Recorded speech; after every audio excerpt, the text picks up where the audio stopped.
কসবায় একটি বহুজাতিক রেস্তোরাঁর আউটলেটে কাজ করেন ৩৫ বছরের বিশ্বনাথ দত্ত।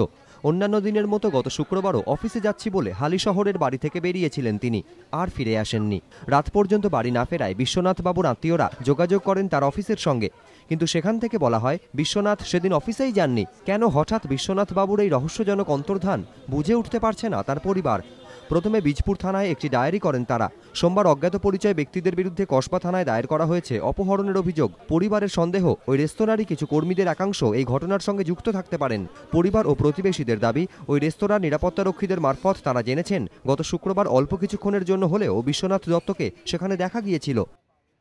ঘটনাটা হয়েছে অ্যাকচুয়ালি ছেলেটাকে না পাওয়ার পেছনে কর্তৃপক্ষের কোথাও না কোথাও হাত রয়েছে আমাদের মনে হচ্ছে।